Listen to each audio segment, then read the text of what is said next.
Hello student, कैसे हैं आप लोग। मैं जय मौर्य आप लोगों के लिए इन्वायरमेंटल स्टडी के इम्पॉर्टेंट एमसीक्यू क्वेश्चन लेके आए हैं।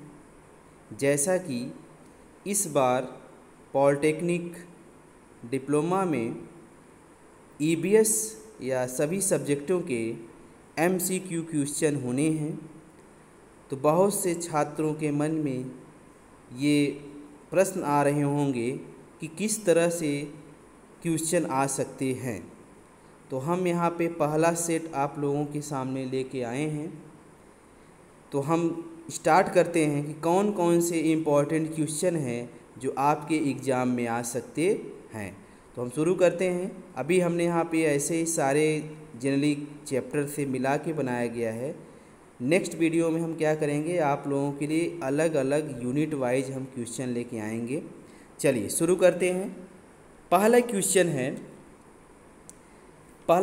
है ग्रीन हाउस प्रभाव वायुमंडल में किस गैस के बढ़ जाने के कारण होता है।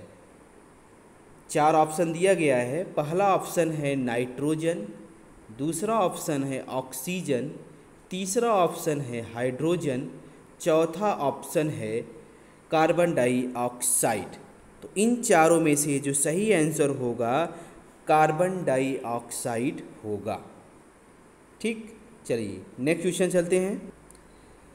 नेक्स्ट क्वेश्चन की बात करें तो क्वेश्चन नंबर 2 की अगर हम बात करें तो 2 में है ग्रीष्म ऋतु में झीलों के सूखने का मुख्य कारण क्या है। मतलब गर्मियों के समय झीलों के सूखने के मुख्य कारण क्या हैं। पहला ऑप्शन है वर्षा, दूसरा है हिमपात, तीसरा है अवरोधन, चौथा है वाष्पन। तो चौथा जो ऑप्शन है वाष्पन, यही सही आंसर होगा। उसके बाद है तीसरा क्वेश्चन, भारत की औसत वर्षा कितनी है। भारत की औसत वर्षा कितनी है।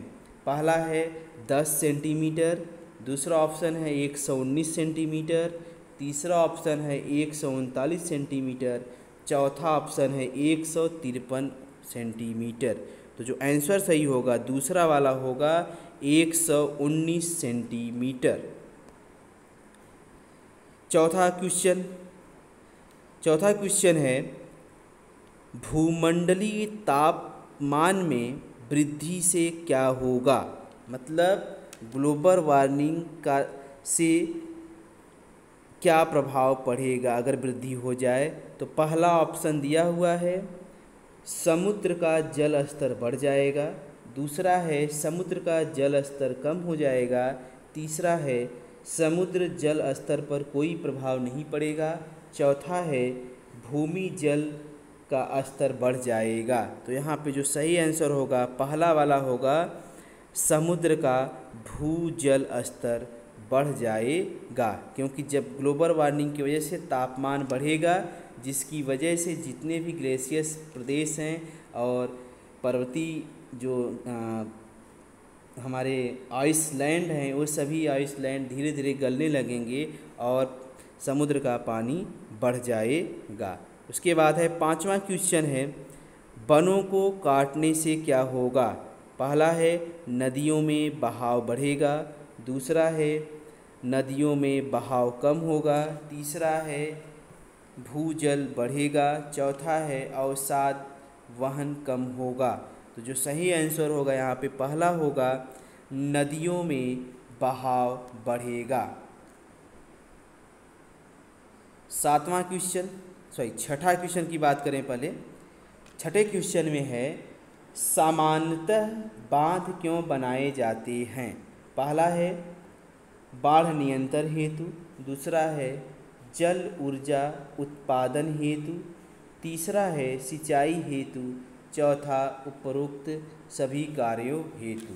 तो जो यहाँ पे आंसर सही होगा चौथा सही होगा, उपरोक्त सभी कार्यों हेतु। क्योंकि बांध बनाए जाते हैं आपको बाढ़ नियंत्रण के लिए भी, ऊर्जा बनाने लाइट करंट के लिए भी, सिंचाई के लिए भी इन सभी के लिए उपयोग किया जाता है।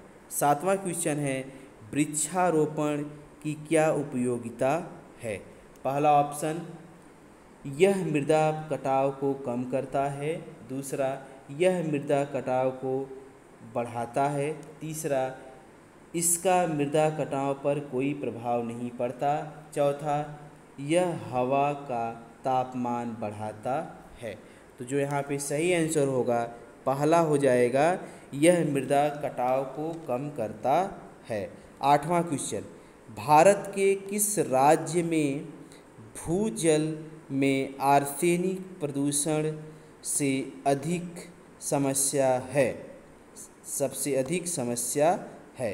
पहला है पश्चिम बंगाल, दूसरा है असम, तीसरा है तमिलनाडु, चौथा है महाराष्ट्र। तो आर्सेनिक से सबसे ज़्यादा प्रॉब्लम अगर आ रही है तो वो है आपकी पश्चिम बंगाल। चलिए नेक्स्ट क्वेश्चन है, क्वेश्चन नंबर 9, वनों को काटने से क्या होगा? फिलहाल ये क्वेश्चन एक बार हो चुका है, तो इसमें आंसर जो होगा पहला होगा, नदियों में बहाव बढ़ेगा। 10वां क्वेश्चन, अच्छी गुणवत्ता का जल सीधे कहाँ से प्राप्त किया जा सकता है? पहला ऑप्शन है समुद्र से, दूसरा है नदियों से, तीसरा है झीलों से, चौथा है वर्षा व भूजल से। तो जो आंसर सही होगा, अच्छे गुणवत्ता वाला जल सीधे हम वर्षा और भूजल से प्राप्त कर सकते हैं। 11 नंबर, दिल्ली में पेयजल का मुख्य साधन क्या है? तो यहाँ पे मुख्य साधन जो है 4 ऑप्शन दिया है, गंगा, सतलुज, यमुना, झेलम। तो जो यमुना है, यमुना जो है ये दिल्ली के लिए मुख्य साधन है पानी के लिए। उसके बाद क्वेश्चन नंबर 12, कितनी डेसिबल से अधिक ध्वनि होने पर ध्वनि प्रदूषण में शामिल किया जाना चाहिए?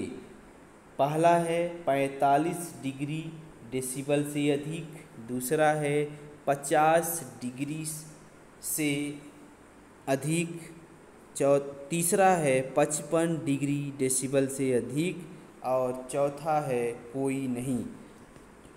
तो जो आंसर होगा वो 45 डिग्री डेसिबल से अधिक अगर है तो वह ध्वनि प्रदूषण के अंतर्गत आएगा। तीसरा है, किस की मापन इकाई डेसिबल है? मतलब डेसिबल किसकी यूनिट है, इकाई है? पहला साउंड की, दूसरा वाइंड की, तीसरा वाटर की, चौथा कोई नहीं। तो साउंड की जो यूनिट होती है वह डेसिबल होती है। क्वेश्चन नंबर 14, जल प्रदूषण का पता जल में घुली हुई कौन सी गैस पता लगाता है? कार्बन, ऑक्सीजन, कार्बन डाइऑक्साइड, कोई नहीं। तो जल प्रदूषण का पता लगाता है उसमें घुली हुई ऑक्सीजन की मात्रा से। अगर मात्रा अधिक घुली हुई है तो जल उतना ही ज़्यादा शुद्ध होगा। 15 क्वेश्चन, कितने डेसिबल से अधिक ध्वनि घातक है? पहला 120, दूसरा 140, तीसरा 150, चौथा 125। तो अगर 150 डेसिबल से अधिक 150 डेसिबल से अधिक ध्वनि है तो वह घातक ध्वनि होगी। क्वेश्चन नंबर 16, जल प्रदूषण नियंत्रण और निवारण अधिनियम कब बना? पहला 1974, दूसरा 1978, तीसरा 1976, चौथा 1984। तो जो आंसर होगा 1974 होगा। क्वेश्चन नंबर 17, वर्तमान में सर्वाधिक कार्बन उत्सर्जन करने वाला देश कौन सा है? जापान, गुजरात, चीन, सभी। तो जो सबसे ज़्यादा उत्सर्जन करने वाला है वह आपका चीन है। क्वेश्चन नंबर 18, पृथ्वी की छतरी किसे कहा जाता है?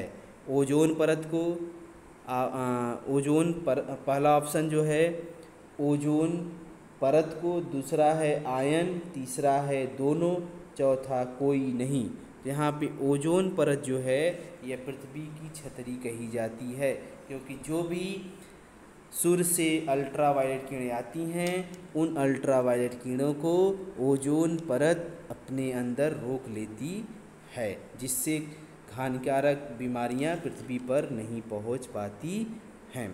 क्वेश्चन नंबर 19, रेडियोधर्मी प्रदूषण से कौन कौन से रोग होते हैं? टीबी, कैंसर, दोनों। तो यहाँ पे जो आंसर सही हो जाएगा दोनों सही होगा। इससे टीबी भी होता है और कैंसर भी होता है। नेक्स्ट क्वेश्चन है, कैंसर, मोतियाबिंद, चर्म रोग जैसी बीमारी किसके कारण होती है? पहला है जल प्रदूषण के कारण, दूसरा है पराबैंगनी किरणों के कारण, तीसरा है ध्वनि प्रदूषण के कारण, चौथा है सभी। तो कैंसर, मोतियाबिंद, चर्म रोग ये सभी जो होते हैं मुख्य कारण है पराबैंगनी किरणें। अगर पृथ्वी पर पराबैंगनी किरणें सीधी आएंगी तो ये सारी बीमारियां हो सकती हैं।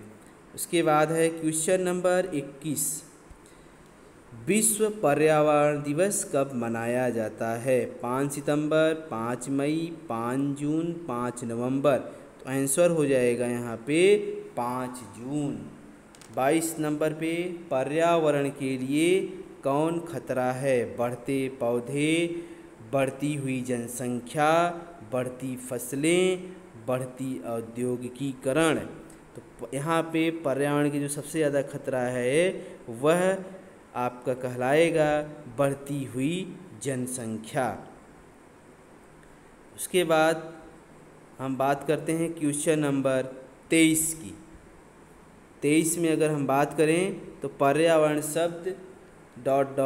से लिया गया है, फ्रेंच, अंग्रेजी, लैटिन, रूसी। तो पर्यावरण शब्द जो है ये फ्रेंच से लिया गया है।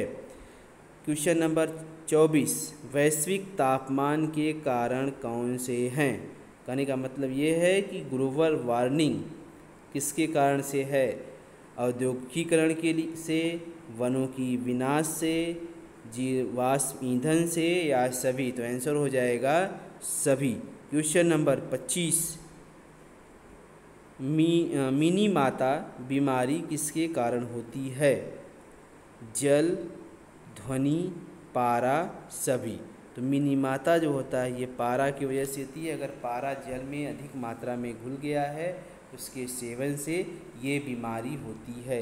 ये बीमारी ऐसी होती है जब ये आप इससे ग्रसित हो जाएंगे आपका हाथ पाँव का जो तालू है ये तालू स्वेल कर जाती है। तो आज बस यहीं तक। नेक्स्ट वीडियो में हम आपको अलग अलग यूनिट से क्वेश्चन लाएंगे ताकि आपके सभी यूनिट कम से कम क्वेश्चन आपको अधिक से अधिक मात्रा में मिल जाए। तो आज यहीं तक, बाकी हम नेक्स्ट वीडियो में फिर मिलेंगे। तब तक के लिए धन्यवाद।